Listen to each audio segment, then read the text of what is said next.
motherfuckers are on social media talking about why were all the dancers black? Why was there no diversity? Oh, you want diversity when your ass get excluded, but it's okay for the rest of us to get excluded. Perfect.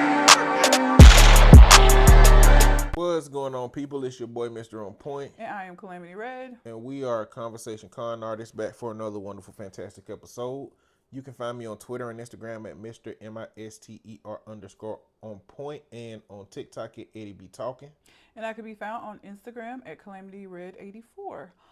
We are about to get into Reddits with Red. If you have a question or a Reddit or anything that you would like for us to respond to, you can catch us at that social media, or you can send it to our Gmail account, which is conversationconartists@gmail.com.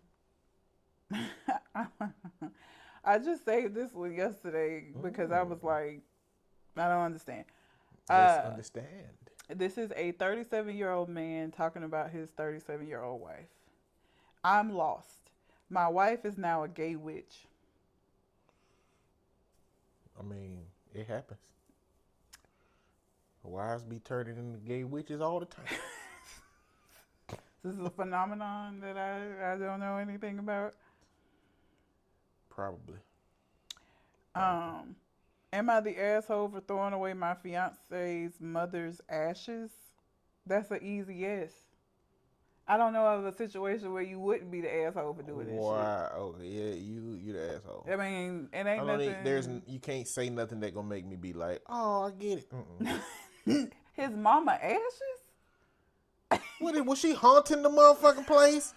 Was her spirit showing up? Okay, if her spirit was showing up, wouldn't it y'all make both her more angry if you throw her ashes away? I don't know. Is your soul tied to the ashes? I don't know. That's weird, and I don't know of a good reason. Some supernatural shit. Okay, maybe. That's it. Cause she didn't say accidentally throwing it away. Well, if my mama's ashes was at my place and my mama's spirit was running around there wilding, her shit gotta go on my part. We could put that shit in storage. I highly doubt it's a spiritual thing, though. Put that shit in a Ziploc bag and put it in the car. I don't know. I mean, a part of me is interested, but I just think it's going to be run of the mill. Probably. Stupid shit. 25-year-old man, 27-year-old female. My situationship got pregnant. I want to leave. Am I a deadbeat? You're not a deadbeat for leaving a relationship. You're a deadbeat for leaving a relationship with the woman and the child. You can have a relationship with the child and not the woman. Don't think that's his plan. So. Then he already answered his own question. Am I the asshole for telling my girlfriend my friend called her ugly? Why would you tell her that knowing that this is your friend that you still got to be around and shit? Like, what the fuck would you say that? You're not an asshole, you're dumb. Why don't you do that? Now you done created a rift in their relationship. Where's your social awareness? Ain't this a non-existent? Non-existent. How much have you been in these TikTok streets lately? My For You page is very specific, so it depends on what you're talking about, because I ain't going to see it if it ain't in the line of the things that I watch. It's a girl who was going to the gym and she was crying. Nah, I wouldn't say that. She was crying. She later said that she brazenly went up to her crush and gym crush, and he turned her down, and it turns out that he in a relationship, but then she was leaving room for something to be. Everybody in the comments said, leave that man alone. And then later on in the video she was posting, I don't got time to be talking about no man. I'm getting hit with ugly allegations. Oh my God, the comments did her so bad. Because looking at her straight in front, she look okay to me. Looking to the side, she look a little. People was in the comments saying, "Don't be looking to the side like that." What the fuck wrong with her profile? I have to show you, and you put it in. She got a big, big nose or something. Like, what would fuck your side profile look? I'll show you, and it can go into the video. Okay. I'll show you. Send you the video. so that y'all listening to us can be a part of the conversation. All right. I guess I want to hear that one. The first one definitely, Okay. and then that one. You had more after that? No. Which the deadbeat one? Yeah, no, Okay. the one about the ugly. Oh, called that the friend called. Okay. Yeah, I'll do that one first. I feel like that's gonna be a quicker one. yeah. Let's do that. Um. Okay. Here we go. Am I the asshole for telling my girlfriend my friend called her ugly? Um. I'll be honest as I can be because I genuinely want to know what people think or if we're just overreacting. Keep in mind, everyone in this story is 17 to 18. Oh, Lord. That makes a difference. We can renege on this one if you want to. Because We can they're pull out. children. Yeah, that changes it. Yeah, that changed a lot. Okay. It does. Age changes a lot in this It situation. does. And this is a grown man saying this. Like a 17-year-old might not recognize or be able to like process through how this might end. And teenagers are very impulsive, so they just say shit. They don't really think about the consequences of the things they say. So that's And next different. year, the odds of all of them being in the same place together very slim. Yeah, they about to get Half out of of them here. going to college, the other half of them gonna stay as seniors. Yeah. Why focus on a story about these like jello brained ass motherfuckers that's just speaking off the cuff? Yeah. Oh my God, this is a little long. So it might be good that it's the only one we might get to do. All right, 37-year-old man, 37-year-old woman. I'm lost. My wife is now a gay witch.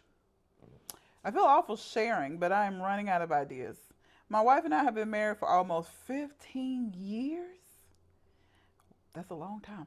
And I feel like I'm in an impossible spot. We've changed so much. Pre kids, it is, as you would imagine, just growing up together, figuring out life. Truly, we were each other's person and best friend. We both came out of religiously traumatic experiences and vowed to keep growing and working through it. Growing as individuals has always been a common goal, and we champion that for each other. However, I'm uncomfortable with where things are going. For context, she became very depressed after our second child was born over 7 years ago. She didn't realize she didn't want to be a mom and got crippling depression. Her, she realized that after the second baby? I would have knew that shit after the first. She was in bed for days and couldn't take care of our kids or work. I worked hard to get her the care she needed through therapy and psychiatrists, as well as taking on full parental responsibilities. And I was fine with that. I didn't resent her, I just wanted her to get better. After a few years, she started to come back and participate in the family, and I was thrilled as I started to recognize the person I had married was back. A big part of the depression was also triggered by her religious trauma. She was a part of a cult like upbringing where she didn't have autonomy of herself until we got married. I've always championed her in finding herself. So here's where it starts to getting strange for me. She starts exploring more of herself and comes out to me as gay, but maybe bi because she is very into sex with me. Okay, I think to myself, I'm not sure what to do with that. Then she continues her journey of self discovery a few months later and then tells me she is a witch and believes she has psychic powers. Wait, what? Those are his words. That's not me saying that. I want to be supportive in her journey, but honestly, I'm just thrown way off. But the thing that really pissed me off was the next thing. She had a work conference she was going to attend and she was prepping to go and she suffered a minor stroke. It was terrifying. I thought I almost lost her. It was the worst experience I've ever had. Fortunately, she was okay and will make a full recovery. In discussing her situation with the neurologist, they asked if she was on any antidepressants, which she was, or so I thought. I found out after that she had stopped taking them for a couple of months. When I asked why, she didn't want to tell me, but admitted the conference she was going to was actually not a work conference, but a guided session with LSD for some healing ritual. Like, what the fuck? She wasn't going to tell me until after because she knew I wouldn't approve. I am just so lost. I don't know who this person is anymore. I know if you grow, you'll become different than you were before, but this just feels like too much. Number one, you've admitted to yourself you're gay. Cool, no problem. We can figure out what to do. Number two, you say you're a witch and have psychic abilities. Okay, I think that's silly and don't believe in that stuff, but let's see where it goes. Number three, you were dishonest about going to do illegal drugs. I feel bad making a decision to leave now because she has had a stroke and she depends on me for all things financially, but what the hell? I don't know this person anymore. Okay. That's a lot. It is. That is that is a whole lot. So he said for 2 years after their second child, she was depressed Yes. and not participating in family stuff. Yeah, because she figured out she didn't want to be a mom. That's a long time, bruh. Postpartum can go on for a while if you ain't treating it right. If it's left untreated or not being treated effectively, it could last that long. And I wonder how close in age the kids are, too. Like, is it a big age gap between them, or did she have kids kind of back to back? Yeah, because they've been together for 15 years. Yeah. I don't know. But he said that pre-kids, they like, so it seemed like they lived a lot of life before they had kids. So I'm thinking maybe the kids were close in age. So she might have been pregnant close together, and that also will impact postpartum. Mm-hmm. So, um, just figuring out that you don't want to be a mom after kid too is wild to me. It also sounds like she may have some other mental health stuff going on. Just like I get the religious trauma, but just some of these things that she's gravitating towards, you know, religion and schizophrenia and some of those other things kind of go hand in hand, you know what I mean? Mm-hmm. So like it also is feeling like there might be something more than just her being depressed going on that just hasn't been like discovered yet. Cuz some of the stuff she leaning towards just like that's kind of how schizophrenia can sometimes present in people. Yeah. So it might also be that she got some more significant mental health stuff going on. Either way, my guy, this a lot. This is a lot. I don't know that he got to stay just because she had a stroke. Like that don't need to be the reason he stay. Well, He need to stay because he want to stay. as a teachable moment for men, from your vantage point, is there a threshold in postpartum at which it's dangerous for the family unit? Yeah, I mean, because some of the women, when they decide, like, if in postpartum and you're depressed and you feel like you're not doing a good job with your kid, or you decide you don't want to have kids, like, some of them women hurt the kids. So, at what point does a man need to investigate postpartum as potentially being harmful? Because, postpartum is one of those things where ideally you extend empathy to your partner, you extend compassion to your partner, you be present for your partner, you show up for your partner. It sounded like he was doing that. He was. He did a great job of that. At what point when it like, you know what I'm trying to I see what you're saying. If you start seeing like neglect when it comes to the kids, that's not a good sign.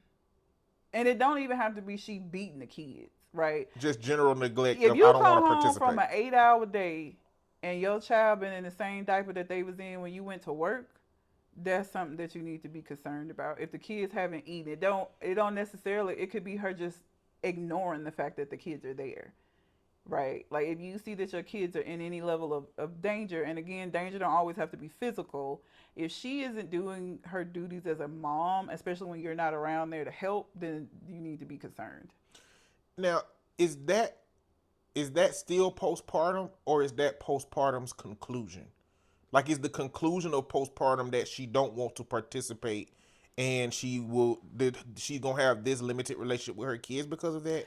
Or is it still postpartum? Is there any data or research on this? Not that I know right off. I would imagine that most postpartum doesn't end that way though, because I feel like a lot of times the postpartum is why they feel that disconnect or feel like that. Because a lot of times with postpartum, they don't feel like they're good moms. They don't feel like, that they feel like they're going to fail the kid at some point.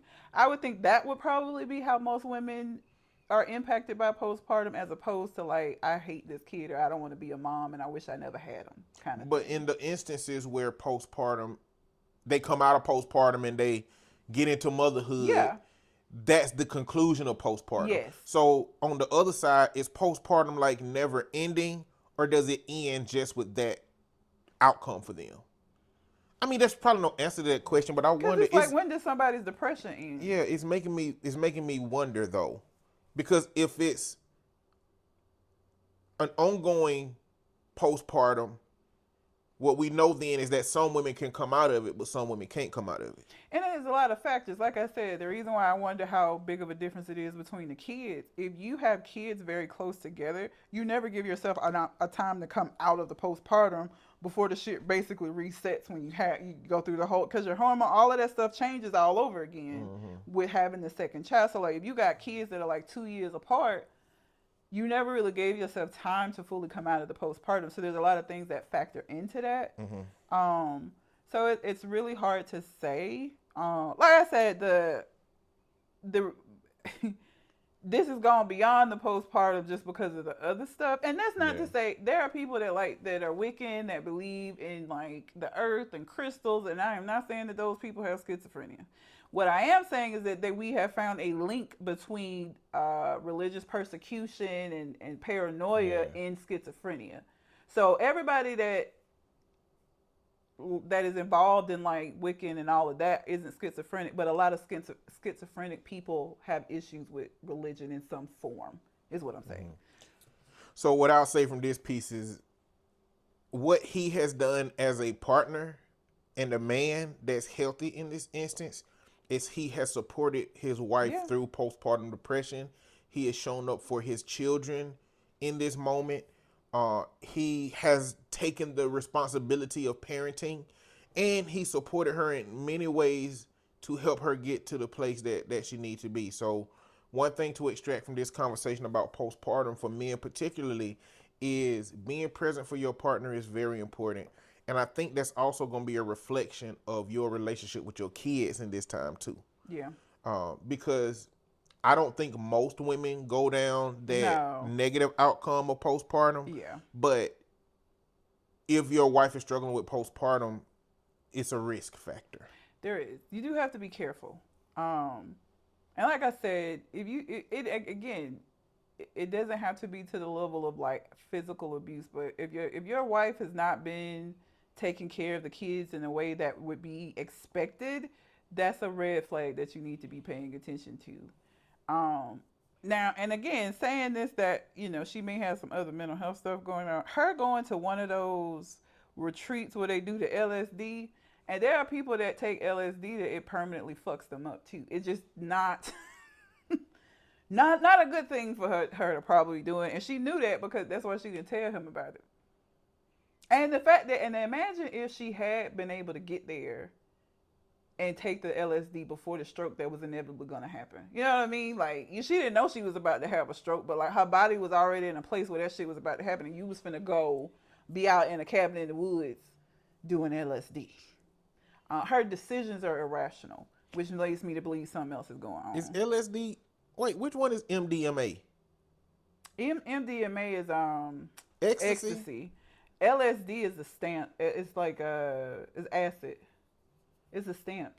So LSD is not one of the drugs that they testing to work with mental health therapists. I know MDMA, psilocybin, and I want to say LSD. I think it is. So there is a regulated form of LSD that, if taken appropriately, doesn't have to have negative outcomes. But his description of a guided session. I mean, clearly, if you go into a witch LSD session, that ain't what. You know what I'm saying? So I do know that there's versions of all of those things that can be harmful. Other one. There's I can't say it. Ayahuasca. Ayahuasca. That's also another one. Yeah. That people go out into the woods and do. But here's the thing that I just don't. Here's what would never ever allow me in my right mind to do no shit like that. You can't control the trip. You know what I mean? You don't know if you're gonna have a peaceful trip where your grandma come and talk to you and tell you she love you and that it's okay for you to move on with your life and she's so proud of you. You don't know if it's gonna be that shit or if you're gonna see the devil. You know what I mean? Like, I don't. The way my brain works, I will not trust whatever my vision would be, because it might be some scary ass shit. So I ain't never on no time about doing this shit, because the way my brain is set up, I don't think it would be a good trip. I think it would be some horrific shit that I probably would never recover from. So that kind of out of control experience does not appeal to me in the slightest at all. And your ass with these vivid ass dreams that you be having, ain't no telling what the fuck you would see. I wouldn't even want to Y'all, be in the vicinity if my somebody gave you dreams some be so LSD. crazy, y'all. They don't make no sense. Okay? That's I him like them. sober and fine. Mix in some drugs? Nah, I don't want to see this shit. I like them.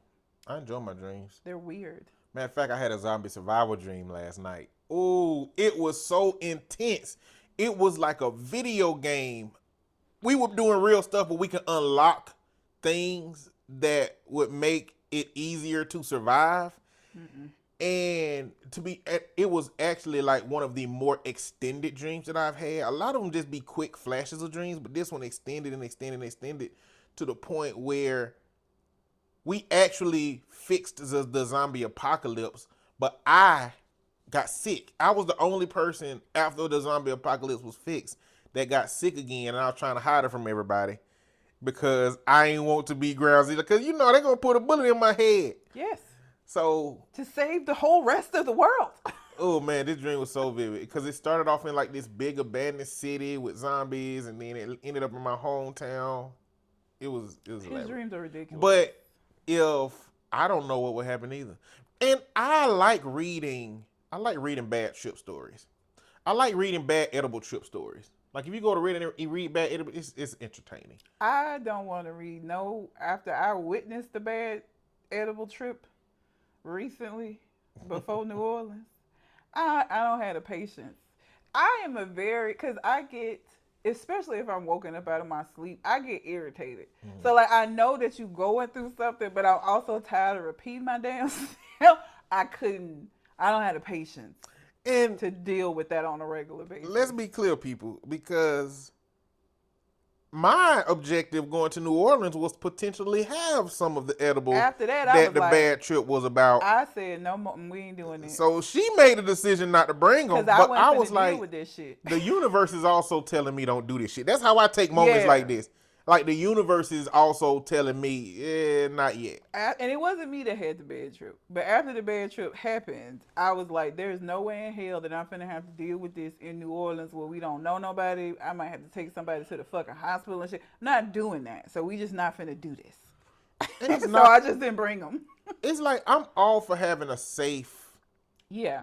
That's a illegal shit you do substance in town. trip. Yeah, You know what I'm we saying? should never have been considering doing it out of town. Thinking back on it now, that was just not a good idea because you don't know. And then it just exposes how unpredictable it is because Red say every time she take these particular get edibles, sleepy. she just go to sleep. Yeah, it just made me sleepy. You know, but it impact people differently. And I'm like, Yeah. I don't want to invest time of my life having a bad trip on some shit I'm gonna feel like I shouldn't have done. And I don't want the first time I do something to turn out bad and to be the reason that I'll never do it again. When, I might as well just wait till it becomes legal and because I'm patient enough to wait till it just becomes legal and In just Alabama, wait. you might be waiting a while. I really feel like the reason why it doesn't impact me negatively is that I am such a fucking controlled person to a fault almost that I just don't think that I allow my brain to relax enough for it to even do anything more than to make me sleepy. Yeah. Like that's all that you gonna and I might like laugh at stuff. I find things more funny too, so I might laugh at stuff a little bit more. But like, I'm just too controlled of a person in general. I think, and that's why I think it don't really impact me. Yeah. Because I'm just not. I'm not gonna relinquish the control. You're gonna have to pry it from my cold dead hands. You know somebody I like, an actor, Who? Sterling K. Brown. I do like him. Man, I love his interviews. He just. I cool. love his interview when he just. I want to hang out with him, and I want to hang out with T-Pain. T-Pain is funny as fuck. I just want to hang out with T-Pain. I'm adding Sterling K. Brown to my dream D&D member cast because I think that he just be a good person to be in that journey. And T-Pain already on it. T-Pain is so fucking funny. Like, if y'all ain't Did never you seen him, I did. We gonna get to it. I did. She already know. Yep, I did. She already know. And I'm okay. I'll wait till we get there. Yeah. But he talked about him and his wife's ayahuasca trip in one of the interviews, and he was just saying it the way he talked, and it just sounded like something I want to do. Oh, he was talking about in the ayahuasca trip. He said that like you're gonna throw up, like you're gonna purge. Absolutely And not. he said that like they did it in like a warehouse where it's a lot of people had their own little sections and they had trash cans. And he said in rare instances there are people that it come out of both ends. Don't. He said he turned out to be a both ends person. That don't sound like nothing I want to be a fucking part of. I'm tell you that now. But most people who have the ayahuasca say that it's, I'm cool. some kind of journey. No, But when I moved to Hawaii, the reason that I felt uncomfortable in Hawaii is because I didn't feel like it was my place to be, because it belonged to somebody else and America just happened to take it. I feel the same way about ayahuasca. It is not our practice. Yeah. That don't belong to us. It belongs to a culture, and it's being really gentrified. As everything does. And I mean, I'm not saying that you shouldn't do it, or this is not a criticism on anybody. It's my own personal journey in life of I just don't want to impact other people's cultures and experiences in a way that's look like something. So I don't think I would do it because of that, but there's some other stuff that I would do. But I'd rather wait till this stuff becomes legal or better. Nah, I'm cool. That sounds terrible. But last thing about this, as far as like supporting your partner, because I feel like sometimes people have a hard time finding the middle ground, right? Like they either way over here or way over there. You either not supportive at all or you so supportive that you miss shit, right?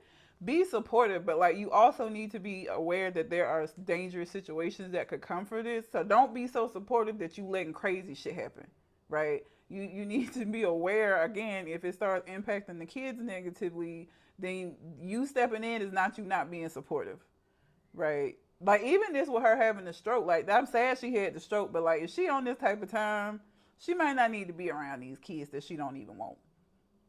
So the best move for you and your kids might be to just let her go follow her witchy dreams until she figure out what's actually going on in her head. Because I'm very convinced that it's more than just postpartum. And that there's some other significant stuff going on with her. But sir, you just gonna this ain't something you can fix for her. And it don't sound like she think it's something to be fixed. She's just like kind of falling right on into it. So you're gonna have to make a decision about what is gonna be best for you and your kids.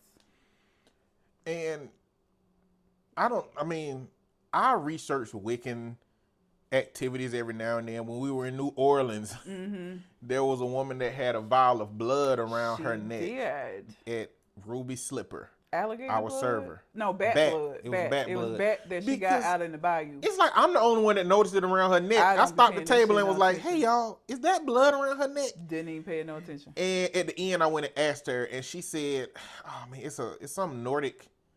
Yeah. She said it was a Nordic paganism ritual to where she goes down to the bayou. She said, as a matter of fact, I need to go to the bayou and get some more bat blood. And I'm like, what? Are you like, how do you get the bats? First of all, bats are scary. I am not finna Bats carry a lot of bacteria and disease too.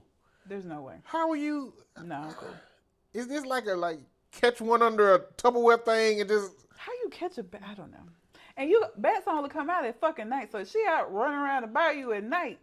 Fuck all of that. Every piece of that sound like some shit I don't want no part of. She a witch. She probably got a fucking pigeon foot in her pocket or something for protection. You know what I'm saying? I don't know what witches do. No offense to the witches, if you're listening, but pigeon foot. I guess the question becomes, how much can your partner change in your relationship that you still commit to staying with the person because it's the person? Because I have no interest in being with somebody who changes completely from who they were when I met them, at least without me seeing the progression.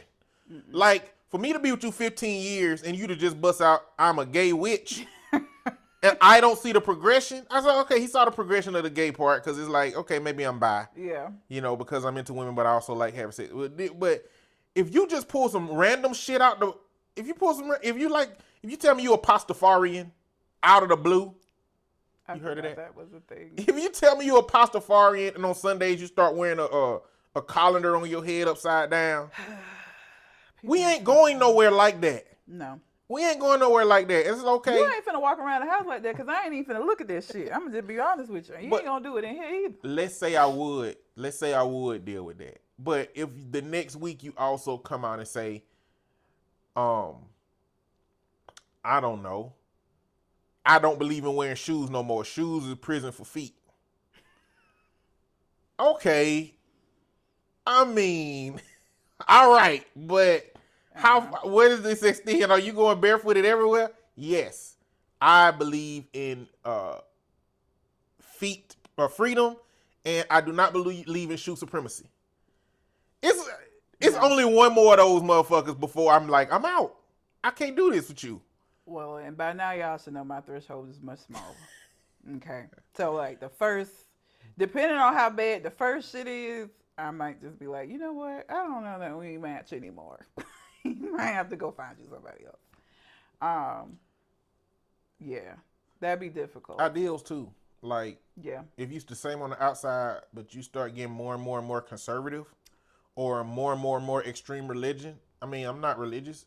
My partner can be religious, but it's a certain level of religious that they are that I'm gonna be like, Yeah, you could be. For me, you can be religious as long as your level of religion doesn't make you feel like you gotta get me on board. Like, I'm not gonna, if you want me to come to church with you every now and then, I'm willing to do that. But for you to like continuously try to get me to convert and become, it was gonna be a fucking problem. Yeah. Cause mind your business. I ain't telling you what to do. Okay, leave me over here. I wasn't going to church when you met me. Okay, so I don't know why you thought you were gonna be able to convert me, but don't do that. So, but yeah, I feel bad for the dude. That's a lot, and now he's finna have to deal with 2 kids by himself when that wasn't the vision that he had. It ain't gonna be hard for him to find a woman. Yeah, well, it's never hard for men to find women when they are providers. I don't think it'll be hard for him to find a woman, but I think it may take a while before he even want to do that shit after somebody that he's been with for 15 years completely changed. He's not gonna trust that who he meets is who that person really is. So I feel like it'll be more of that. He ain't gonna want to find nobody. Yeah. You're probably right. Until he, one day he gonna be at the park with the kids, and he gonna brush up into a woman who at the park with her kids, and then that's how white people stories be when they find their next partner. That's how they be. Like Hallmark Channel. But yeah, that's it. If your threshold has been met for being with your person in this scenario, then it's nothing wrong with leaving. Yeah, it's nothing wrong with choosing to leave. That's why it's important for me to look at that component of how much distance from the postpartum before it becomes like you're leaving because of the postpartum versus no, he's not leaving because of postpartum. He actually stayed for the postpartum.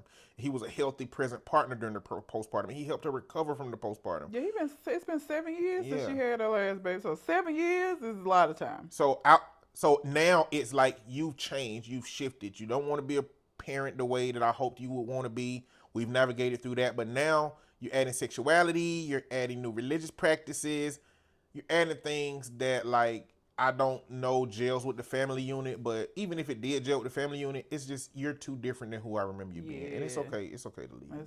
That's too much change. But yeah. If you have a question or a Reddit letter that you see that you would like for us to respond to, you can send it to our social media accounts, or you can send it to our Gmail account, which is conversationcornerartist@gmail.com. And y'all know we here to talk about the Super Bowl. We are about to end the show talking about this because it is so many moving parts to this situation.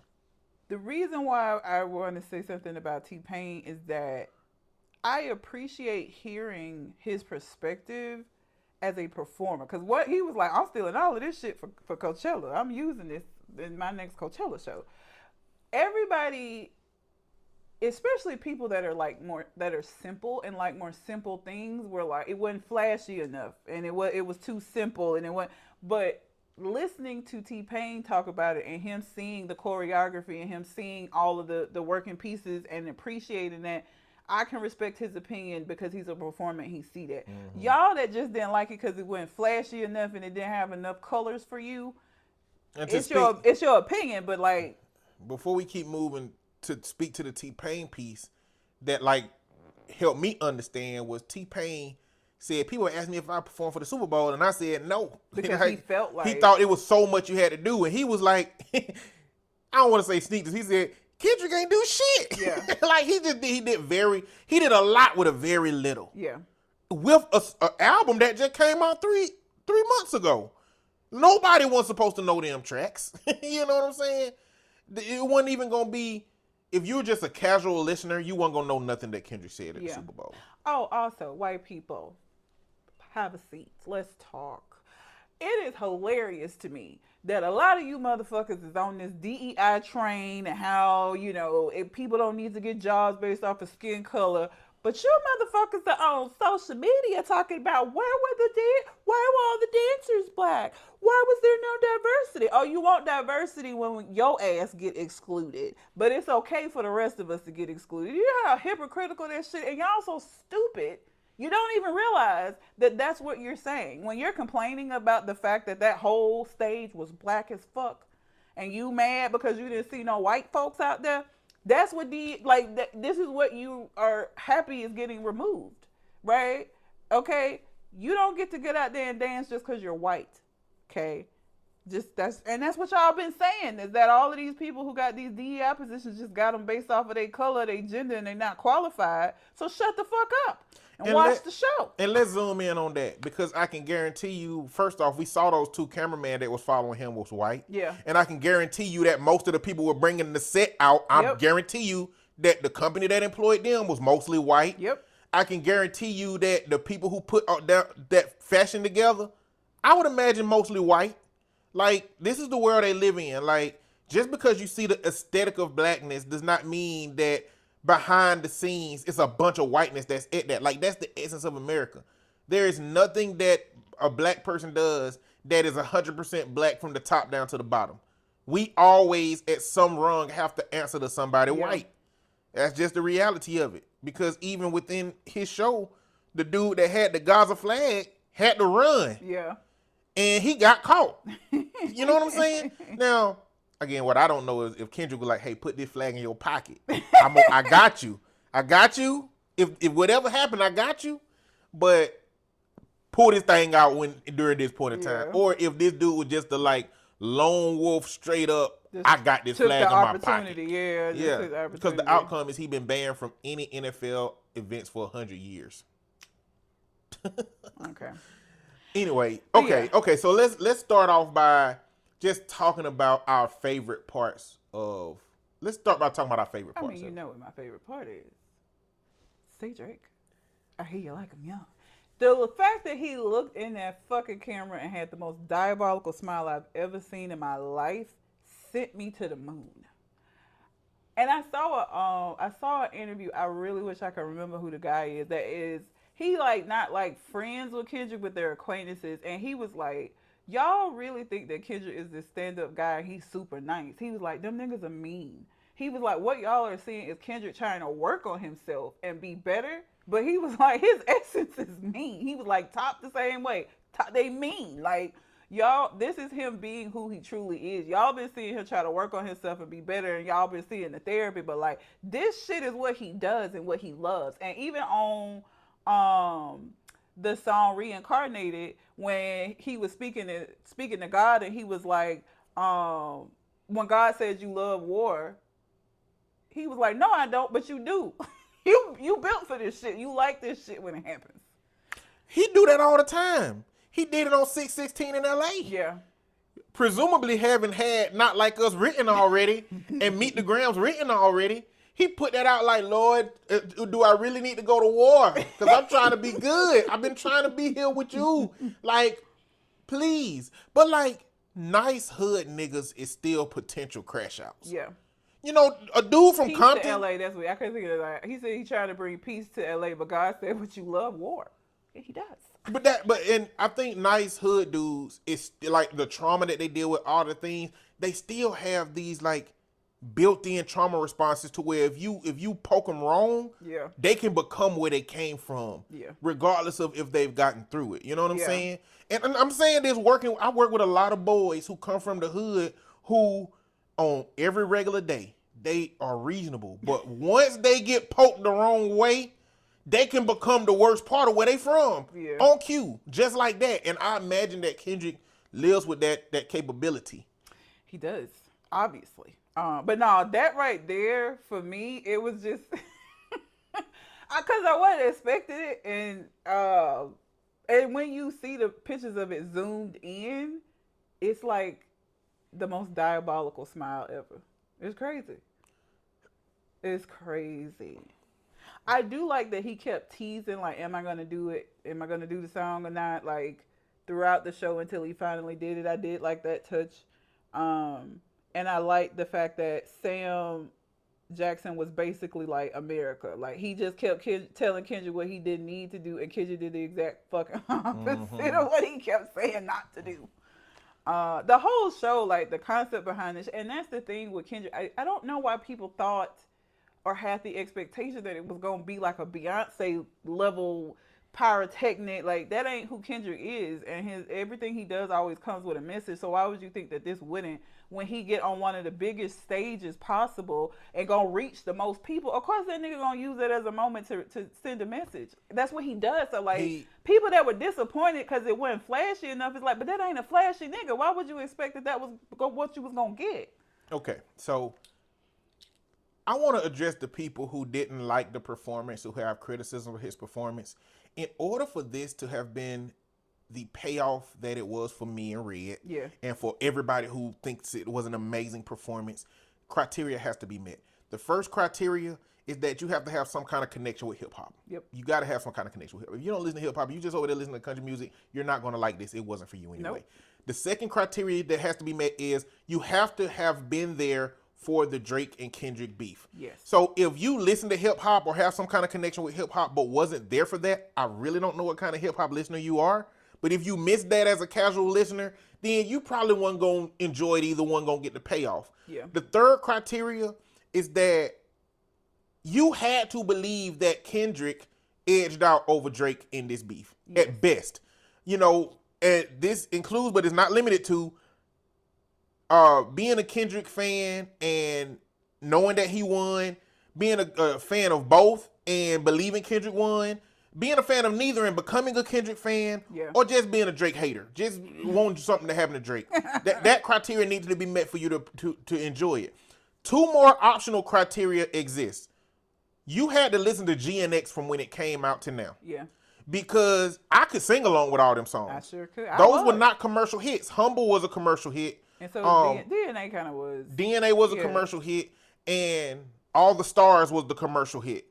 Like those, you might recognize them because Kendrick commercial hits still ain't playing on the radio constantly like other songs, right? Yeah. So listening to GNX would have made you familiar with those songs. Because I immediately recognized Man in the Garden, even though it was in a different tempo. As soon as he started talking, I was like, they niggas doing that crash out part for Man in the Garden. I'm going to talk about that in a second. And the last criteria is you can't be somebody who wanted Lil Wayne to perform over Kendrick. You can like Kendrick and all that, but if you still feel like Lil Wayne should have had that shot, you still weren't going to enjoy it because this was a victory lap. This was the outcome to a very niche hip hop culture moment. And Kendrick, I think, has treated this like that moment from the beginning to the end. And I think that Game Over was the end to this niche hip hop moment. Yeah. And that was the payoff for us. We've been there from the beginning to the end. We saw the beef. We saw how Drake still been crashing out in this whole thing. For you to have enjoyed this, you needed to have been there for all of that. If you weren't there for all of that and Team Kendrick and moving with it, you weren't gonna see it the same way. And that's okay. Yeah. But shut the fuck up. That's okay. But shut the fuck up. Also, there's another niche group of black people that I run into, of people who think, oh man, Kendrick did too much. You know, now they're not gonna let another black person come on to the Super Bowl again. I mean, you shut up too. And if they don't let him on the stage, it ain't gonna be because it was about a beef. It's gonna be because once they start seeing all these breakdowns of what was happening, they're gonna be like, oh yeah, we can't let them secretly niggerize the Super Bowl performance ever again. We can't let that. That would be the reason. And I think that'll be a reason worth it, to be honest. That'd be a reason to be worth it. But my favorite, now don't get me wrong, that smile, it did for me something that like I needed to be done, right? Yeah. But my favorite part was the Man in the Garden moment where the introduction of it was, oh, you brought all your homeboys with you. The cultural cheat code.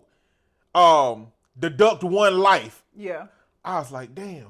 And then he got all the homeboys on the corner, all gold grilled up, all in white. One of them laying up on the street post, chilling. And the level of balance that take, because my ass would have fell off. Chilling up there. Would not have been able to do that. It actually could have been a fake person. It actually could have No, been. that's not somebody Did he like, move? look, yeah, it Okay. was a person. I was looking for a long time and I was like, he ain't moved. I Yeah, was thinking it it was a might be a fake person. person. Nah, it was a But person. for them to come in with that doo-wop corner song version of Man in the Garden was crazy. But I saw a video, this enhances that moment for me, that said the garden from Man in the Garden is the cemetery. And all the guys that was with him when he was doing Man in the Garden, he was in the cemetery for all those guys were the men that he lost. Like 16 to be specific, even though it wasn't 16 of them. Yeah. But his theory was that the garden that he's talking about in Man in the Garden was the cemetery. And I've been listening to that song and I just never thought the garden was the cemetery. Yeah. I don't know. He don't say nothing in it explicitly that make it the cemetery, but that was my favorite moment because I've always liked that doo-wop corner singing, and so for him to break it down like that and him to be rapping in his poetic style, I loved that moment. Yeah. Also, that moment that T-Pain, when he was in that X, oh yeah, and he popped up he on said, the peekaboo. Yeah, that was good. It was good. That was good. I saw somebody say, I'm a car guy, so I'm really upset that they fucked up the bottom of their car because he had to remove the whole bottom for everybody to be coming up. It probably was all fake. It probably wasn't even a real car. Like the weight of it, that they probably made a very elaborate duplicate model. They had to find a GNX to do that with. I saw somebody say that it was a real car that they just gutted the bottom out of. Go back and watch when the dude closed the trunk. It's another scene where the dude closed the trunk. It didn't look like a natural car trunk closing. Because people were coming out. You had to watch some of the other angles from some of the people in the Super Bowl because because when I watched it, I only saw people coming out the front. I didn't realize people were coming out the trunk too. Mm-hmm. But I saw a dude close the trunk and I was like, that don't look like a trunk closing. So it made me think maybe that was a fake car. It looked real, but like these days you can make anything fake look real. Yeah. But he closed the trunk and it didn't look like a trunk closing. There's a TikTok, I don't know if you've seen it, of this black guy. Kev on stage posted it, where when he's saying that, he's just shaking his head. It's a black guy that was like, Kendrick Lamar's show is terrible. And, the white people that were at the Super Bowl party that I was at. Say enough. Say less, my guy. Say less. That's all I need to know from you. You don't even need to finish your statement. But they didn't even know what he was saying. This concept that white people had that rap is such a horrible genre of music because you can't understand it. Just because you listen slow don't mean that shit's not understandable, because some of your kids rap along to the lyrics to these songs. If we all know the words, okay, that is not something that is significant to us. Just say you don't care what they're saying. But the whole I don't even know what they're saying. How can y'all make out what they're saying? It's fucking English. That's how we can make it out. I hate that concept of rap is so terrible because you can't.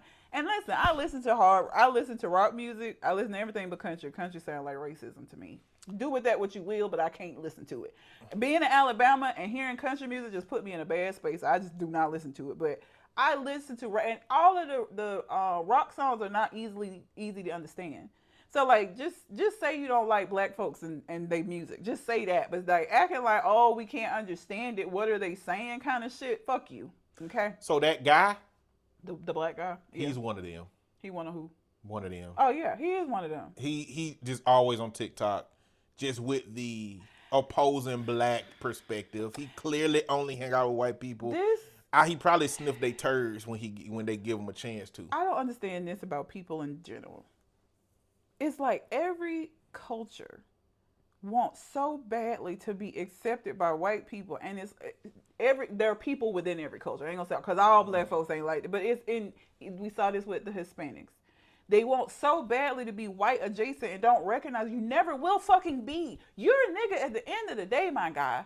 Okay? If you think that they hold a respect for you any more than they do for the rest of us, you are crazy, sir. And it pisses me off that you putting yourself in these positions, because it's like, them folks don't care about you. You still a nigga like the rest of us.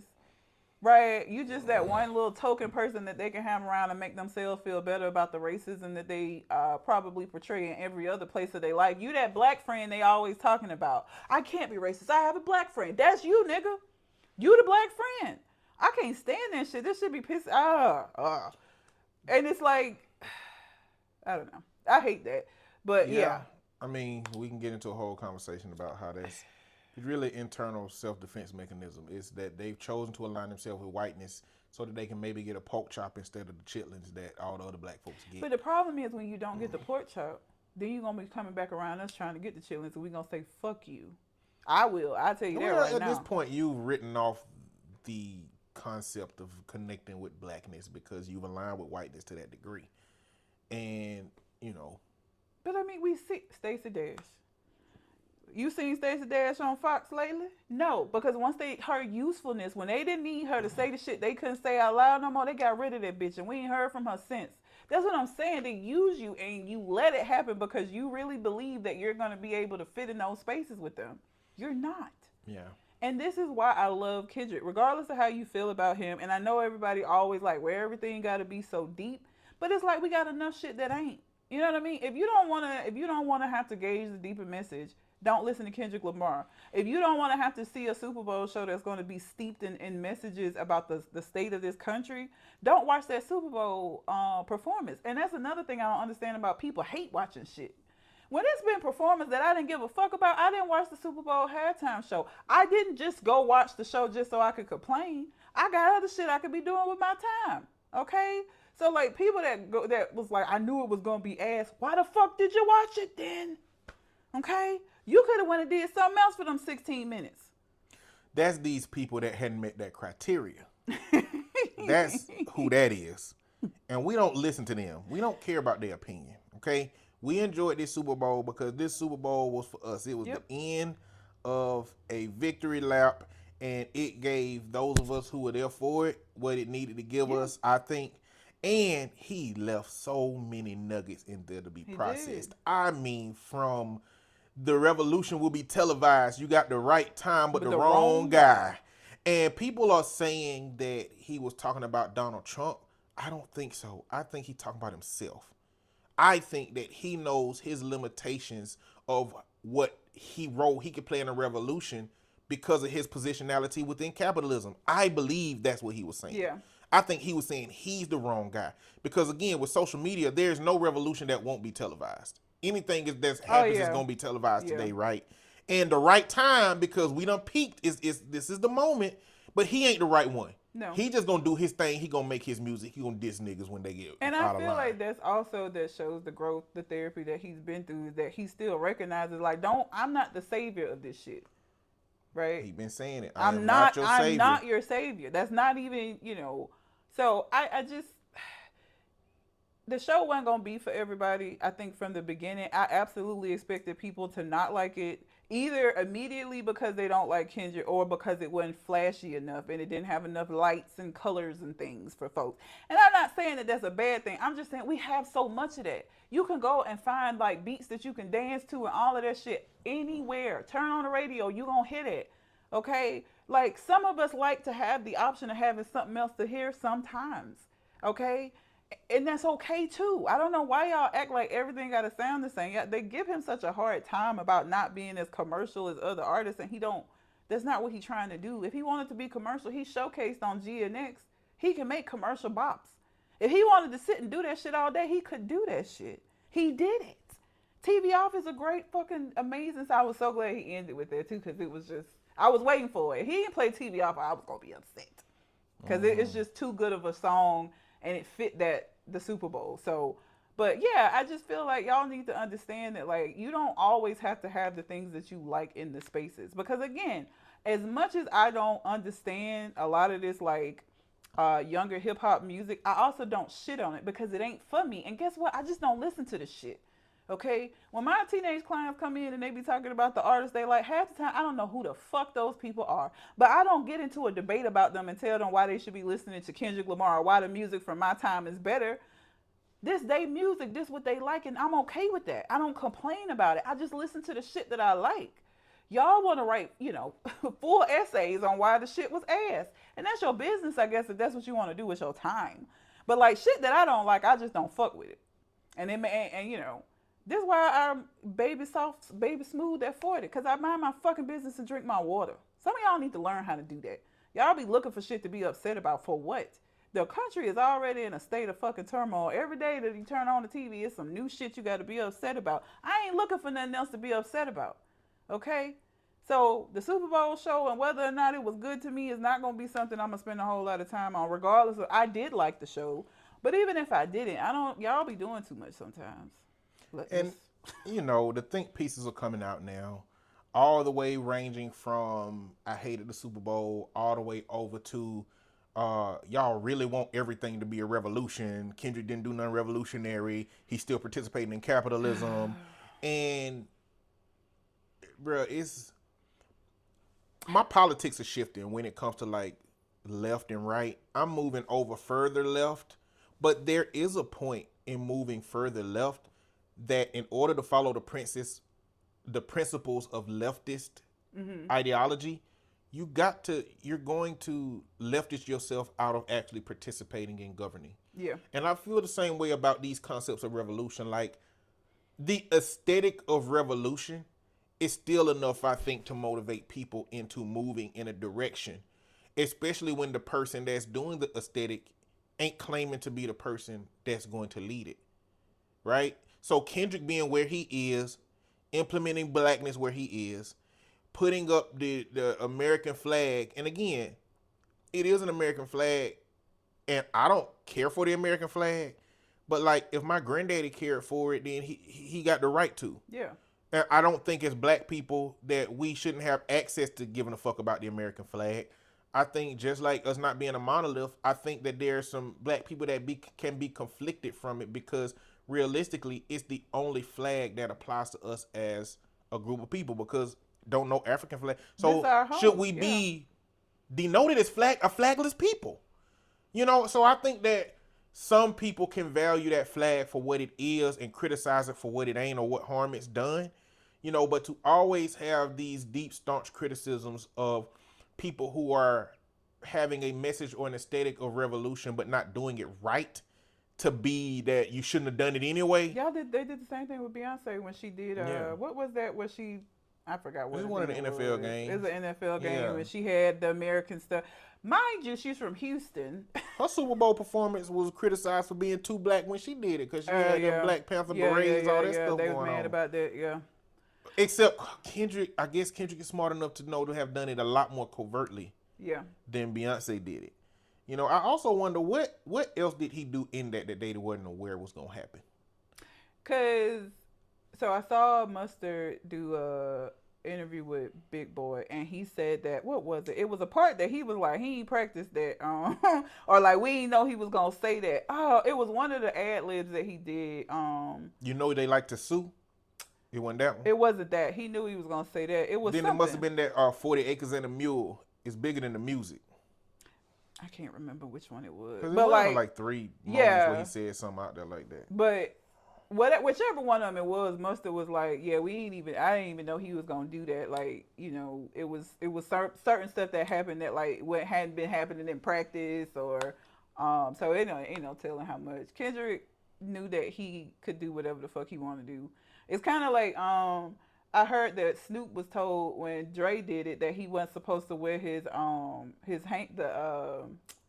blue flag, the blue flag, and then he had the whole suit on with the pattern. Once you get out there, you do whatever the fuck you want and just deal with the consequences after that. It's live, but I mean, it's what they gonna do? They gonna be mad about it later, but like it didn't happen. It aired. People saw it. It is what it is. I do want to mention I don't give a fuck about football. Okay. Don't know nothing about neither one of these teams. But I will say, for y'all who were laughing when they were doing the black wife effect and the black girlfriend effect, y'all can't not admit that Travis Kelce been having a rough time of it. Okay? He been looking real different since he left his girlfriend and has started dating Taylor. And I'm not saying it's Taylor's fault. I'm just saying I didn't notice the shift. And the way he started looking like a state trooper. That little mustache. He had a whole beard. The nigga had a fade.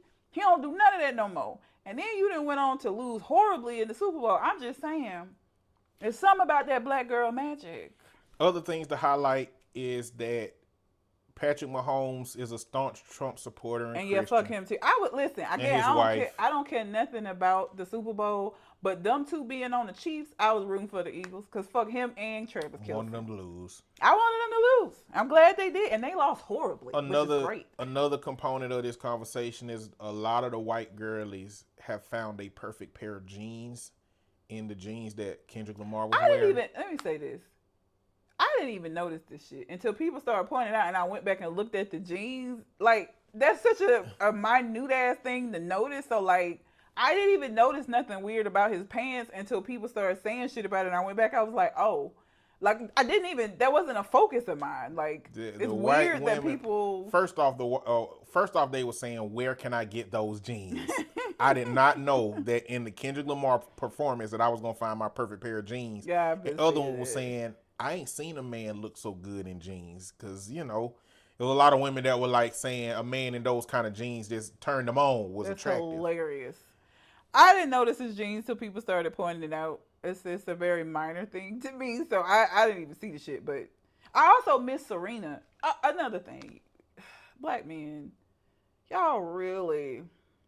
I don't know if it's black men or if it's Drake supporters, but I've been seeing a lot of them in the comments talking about it's giving hurt. She looking upset. Why you dancing at your it? But this is a woman that's happily married with her 2 daughters, okay? And we ain't gonna act like Drake ain't mentioned her in music before. So even if she was there just to diss Drake, she said they asked her because she did the crip walk when she won one of her titles. However, even if that is the reason, y'all need to shut the fuck up. Y'all just looking for stuff like, oh, it's giving desperate. Why you married? Why you worried? Like, shut up. And that's a reference to them giving Serena hell her whole time because they didn't want her to be the face of women's tennis. Yeah. And they gave her hell about everything. I mean, we talking about unfair umpires and refs, them criticizing her life. And that crip walk she did was one of those moments where they criticized, her because she beat Anna Sharapova. Yeah. Like, this was like this is just like one of those moments where in a black cultural moment to be able to do that on a stage and people just got to accept it. And the people who don't accept it are black men. Black men. Because they the only ones that I've been seeing say that, and I'm just like, y'all just can't stand when black women do a goddamn thing. Because I didn't hear this energy when Drake was mentioning her in his songs. Y'all already had that energy then. Also, that nigga hit her, Rihanna, like Drake is the most hurt ass bitch I've ever seen in my life. I know that the rhetoric is that Serena is his ex, SZA is his ex. Yeah. And, men center women so deeply that the only way that they can conceptualize women making decisions is because of a man. But in reality, she's from Compton. She is absolutely She's from where he's from. He said don't talk about her and not like us. He said don't even bring her name up, nigga. So her being a part of that moment makes sense. Y'all just looking for something to be upset about. Shut the fuck up. Good Lord. Is she from Compton? She is from Compton, right? She's from Compton. It's very possible that he reached out to somebody who has a history in Compton, who he wanted to crip walk, who crip walked historically before her relationship with Drake and was met with criticism. That don't have to be tied to a man. Well, but like those men ain't gonna keep, like that. Those men that can't conceptualize women existing on their own with their own autonomy outside of a male existence is always gonna try to connect that existence to a man. So it's so annoying. Like, just let that lady have her moment and shut up. Y'all always looking for I promise you, and I know it's hard for some of y'all to believe this.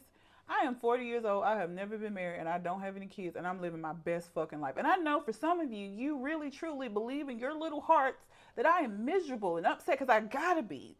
Because how can she be happy? I promise you I am. It's great. It's lovely. At this moment in my life, it actually is more difficult for me to include somebody than it is for me to exist on my own. And again, I know that's really hard for y'all to believe and understand. But I promise you, when I'm laying on my couch at night watching my ID channel and rubbing my feet together, I am in paradise. It's great. I love it. Wonderful. That said, man, the Super Bowl halftime performance was great. Was a great payoff. If you didn't like it, that's fine. It's cool. Don't meet the criteria, and I'm okay with that. just leave it alone and leave your think pieces alone if you don't meet the criteria. That's gonna go on for, I give it at least a month. We gonna see people It's going on still for a while. mentioning and going, and I, it's whatever. I'm gonna ignore it like I try to ignore all of this other bullshit that's out there. But like, yeah, it was great to me and loved it. I'm a fan though, and it's what I expected. I did not go into this thinking it was gonna be a bunch of pyrotechnics and half naked bitches dancing.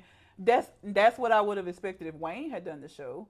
This is not what I got exactly what I expected from a Kendrick Lamar performance. I don't know why y'all thought it was gonna be something different. That means that you don't understand him as an artist if you thought that was what it was gonna be.